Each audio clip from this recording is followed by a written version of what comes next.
With 50-plus years of combined produce, supply chain, entrepreneurial, and business experience, Craig Slade and Ed Bret discuss the impacts of fresh produce on their lives and health.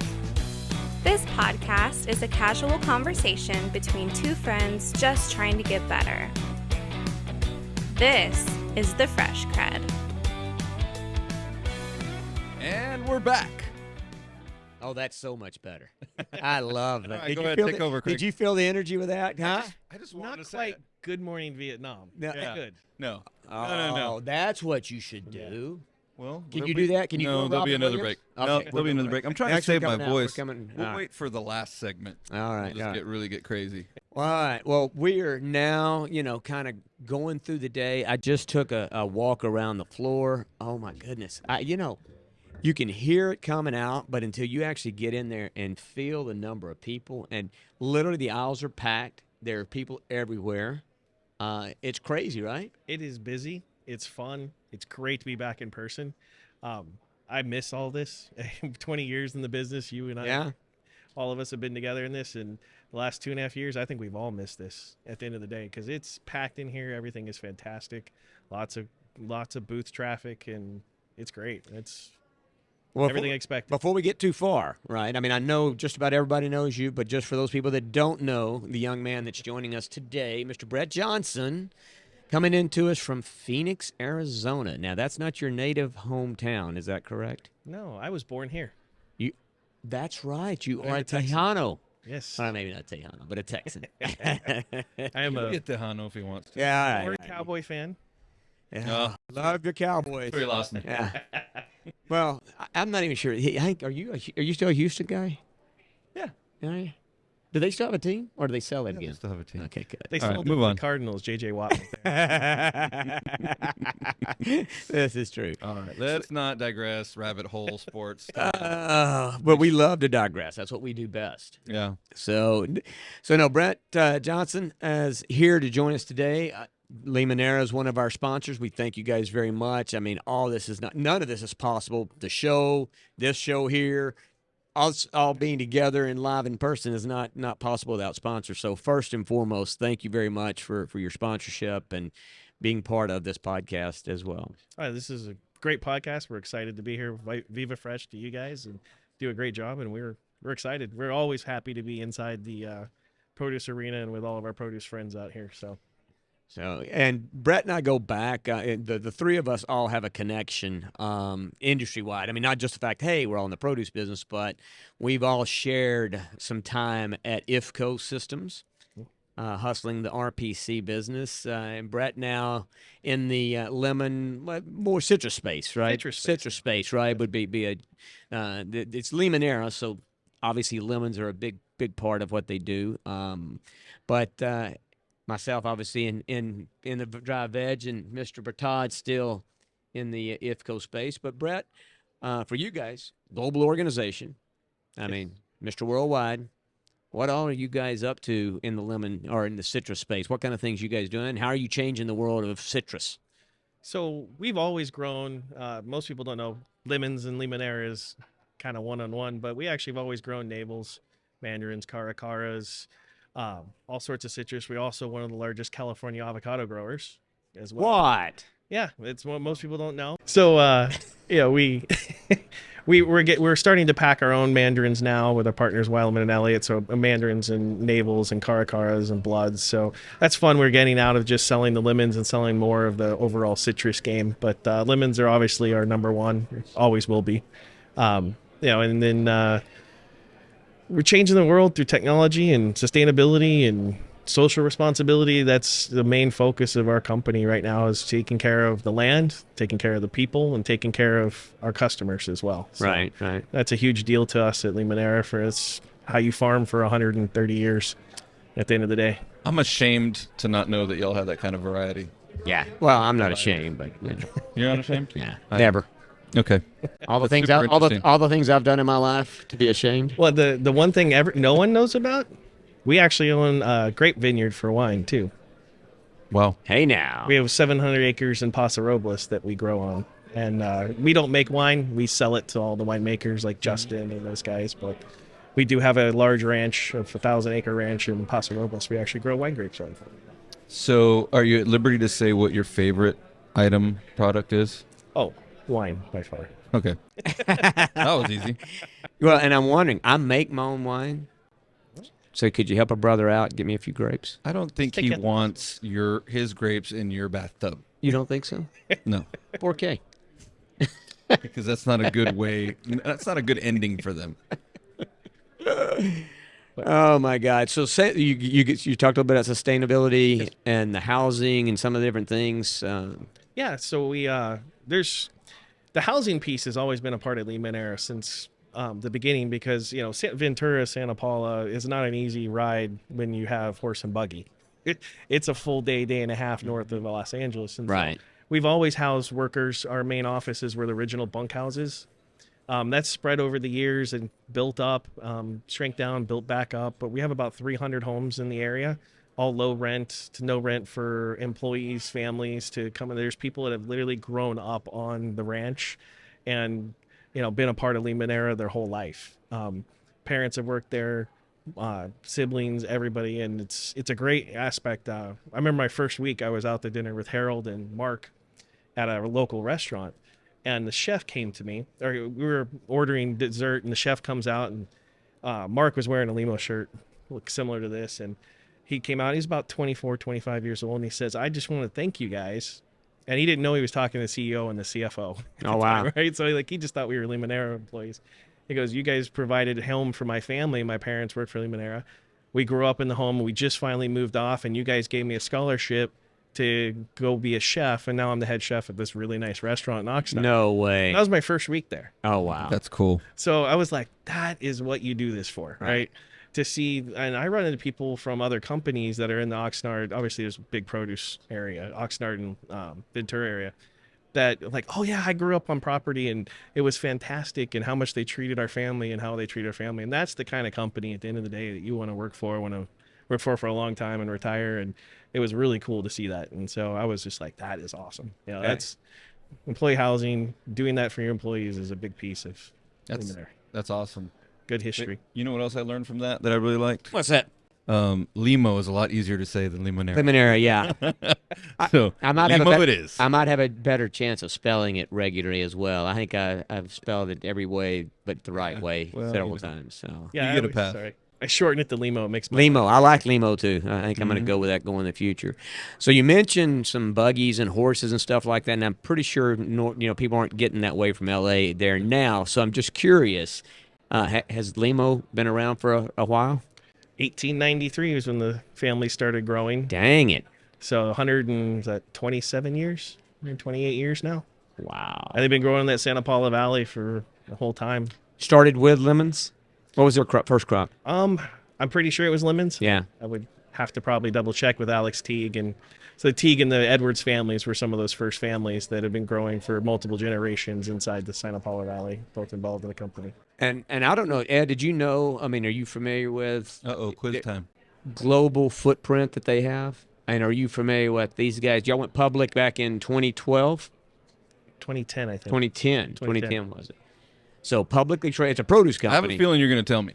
No. No, I want to know. Did you know all those things? I didn't know. I mean, Those are my questions. Yeah, Did you know those things? I mean, I did these not. guys are not small. No. Been doing it since 1893. That's all They're I've got. what is your so market wise? Is the U.S. your number one market? Yes. Okay. Definitely. What's number two? Asia. Asia. Yeah. So and you guys, you ship pretty much globally all over. Yeah, all the seasons are always moving. It's Right. Produce, weather, conflicts in Eastern Europe change everything and where things go. But yeah, Asia is probably our second. We've done Australia, Europe. We do pull up Argentina and Chilean fruit up to Europe. Have partners there. So it's pretty globally. Yeah. Yeah. Are there multiple varieties of lemons that y'all grow, or is it just one in particular? There's two main varieties everybody grows. So the Eureka is the main one, and that's what we grow. It's your standard lemon. There isn't a lot of seed varieties. The trees are in the ground for, at least in District 2 and District 1, for many, many years before you pull them out. So coming up with new seed varieties it takes a long time. It's 5 to 7 years before you get full production out of a tree. So Yeah. you plan your push out blocks and replantings very carefully and do it slowly, so you don't lose too much production. And then is there a second? You said- Second variety. You said the Lisbon is the Lisbon? other variety. Yes, I was trying to remember it, so thank you for giving me time. so you mentioned did you guys have business over in Ukraine and Russia? Was that part of your portfolio, or is just the logistical transportation getting? We don't have any business in Eastern Europe. It was more Italy and Spain and more of the Western Europe side. But Argentina growers, Okay. which we don't own any land in Argentina. We use partner growers there. But Argentina growers, about 30 to 40% of their crop typically goes to Russia Gotcha. and Ukraine, which obviously in conflict, it's now that fruit's got to go somewhere else. So it does affect us in that aspect because import season's coming, the summer season's coming, and now you have 40% more fruit. What are you going to do with? So it'll be an interesting import season this year. Yeah, so it's going to be the push on the markets, on all the places, all that fruit's going to go.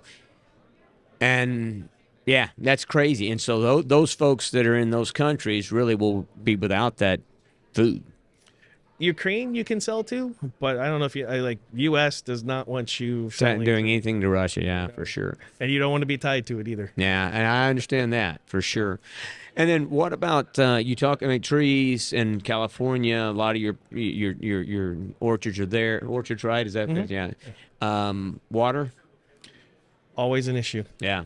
Always an issue. If we don't get, it's consistent. The Colorado River obviously is the main barometer of that and all the agreements. There is a lot of concern with D3, which is the desert.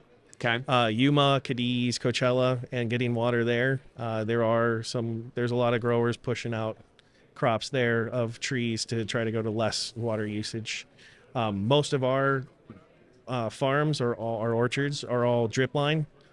There's still some flooding, but not much. It's mostly drip line. Saves a ton of water. I was going to add, that's got to be a much better way, much better process. Well, and we've started planting. If you ever come to Santa Paula and anyone's welcome for a tour. We'd love to have them. That's an invite, Craig. That sounds like a road trip. Well, second part of that question is wine included on that tour? No. You can do wine in downtown Ventura. Oh, It's yeah. beautiful down there. You'll love it. Don't tell him that. Come on. I'm there next week. But we actually started planting our trees on berms. And so the berms help with retaining the water. Okay. And help with the water usage. And lemon trees want dry feet. They don't want wet soil at their bottom of their roots. So that helps with that piece as well. The other piece that helps is we actually have a full on-site mulching facility. So we get all of the yard waste from Ventura County, and then another company mulches it on our property for us and ferments it and does all that stuff, kills off all the seeds. Right. And then we put it in our fields and between all of our trees, and that keeps moisture in the soil more, and it also keeps weeds down. That is So and Wow. it returns organic matter back to the soil, so it's a complete cycle piece. Another piece that we do on the sustainability piece. So really a purpose-driven organization. You talked about the housing and the encounter at the restaurant. I mean, you've talked about several things, but the organization is, and that's the amazing thing when we get a chance to talk to companies and people that are in these successful companies and things like that you're part of, is realistically, it's not just about selling citrus. Right. There's a purpose, right? There's an emotional connection. And, as an employee, that makes a big difference, right? As opposed to, you're coming to work for some place that's got a purpose and got a reason. So it's. And, as farmers in general, I would say that, I've been in produce I'm on my 20th year now overall. You have to be a good steward of the land. If you're a farmer and you're not good to your land, you're not going to produce what you need to produce. So Yeah. you have to be. Sustainability is natural in farming. It should be a part of every farmer's plan as they do everything, whatever you're planting. Because if you can't sustain it, you're not going to have anything left when it's all said and done. So naturally, we should all be sustainable, and then they bring that to the people side as well. With just the great culture that we have and fun stuff there. So. All right. So what about Bret Johnson?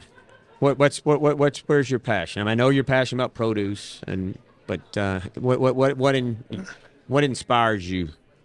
Baseball. Baseball. Nice. And if I'm not mistaken, which I know that I'm gonna you're a Dodgers fan, right? Oh, Really? Oh, that's great. No, he's not. He's not. I kind of He's figured that. He might be the opposite of that. so yeah, the side is all baseball, and my kids. I got 3 teenage boys these days, and that's a fun and exciting times. My wife and I have fun with them. It's a fun age, but it's a challenging age. That's for sure. Well, yeah. I mean, I can just tell you that is a great time and a great spot in life. Now, do you coach? I've stopped coaching. Okay. I ran a league for 9 years, and I coached for about 11 or 12, but I kind of stopped all of that and just watch my kids play baseball and football and enjoy watching them do what they love. Yeah. Does it take years off your life like it does me when my kids play sports?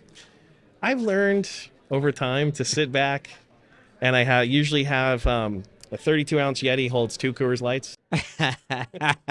Wow. And I usually sit in the outfield.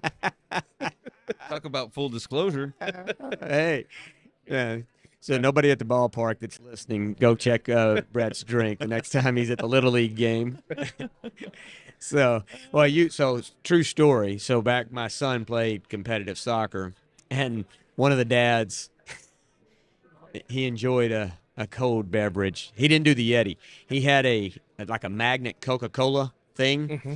So he would wrap his beer can in a Coca-Cola deal. And so as far as everybody knew, he was drinking It's like a Coca-Cola koozie. It was a Coca-Cola koozie for sure. So, Yeah. But that keeps you nice and calm. It'll be fine.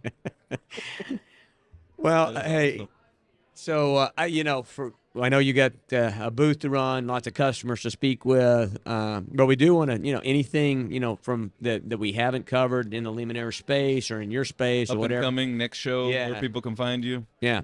Hey, we're at booth 910 here. We'll be at every show. We try to make all the regionals, especially. So I'll be at West Coast. West Coast is your next one up. Yep, I love that JW Marriott. Yeah, I'm glad it's back in Palm Desert this year. That's for sure. That's one of our favorite places to go. This is Dallas. Coming home is one of my favorites as well. So we'll be at all the shows. So you'll be back next year here? Oh, every year. Okay. My wife was upset she didn't get to come this year. She's a teacher, so it was kind of hard. Yeah. They're back in person, so it was difficult, but she'll be back next year for sure. And cool.